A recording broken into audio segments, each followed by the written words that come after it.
সাংবাদিকবৃন্দকে একটা জিনিস বলতে চাই।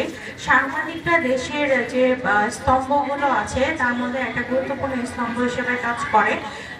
দেশের আইন বিভাগ, নির্বাহী বিভাগ এবং বিচার বিভাগের পরে চতুর্থ স্তম্ভ বলা হয় গণমাধ্যমকে। গণমাধ্যম আমাদেরকে তথ্য সরবরাহ করে, তারা জনসচেতনতা বৃদ্ধি করে এবং সরকারের যে কোনো ভুল ত্রুটি ধরিয়ে দিয়ে দেশকে আরো সুন্দরভাবে সামনে এগিয়ে যাওয়ার জন্য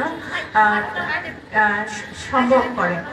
এই কারণে আমি আশা করব যে আপনারা যেখানে আজকে যারা উপস্থিত আছেন আপনারা আপনাদের পেশাগত দায়িত্ব সুচারুভাবে পালন করবেন এবং আমাদেরকে, প্রশাসনকে এবং সরকারকে আমাদের কাজগুলো আরো সুন্দরভাবে সম্পন্ন করার জন্য আমাদেরকে সবসময় সহযোগিতা করবেন। সর্বোপরি আমি এত সুন্দর একটা আয়োজনের জন্য আপনাদের সকলকে ধন্যবাদ জানিয়ে এবং আমাদের এখানে অতিথিবৃন্দকে ধন্যবাদ জানিয়ে আমি আমার সংক্ষিপ্ত বক্তব্য শেষ করছি। ধন্যবাদ।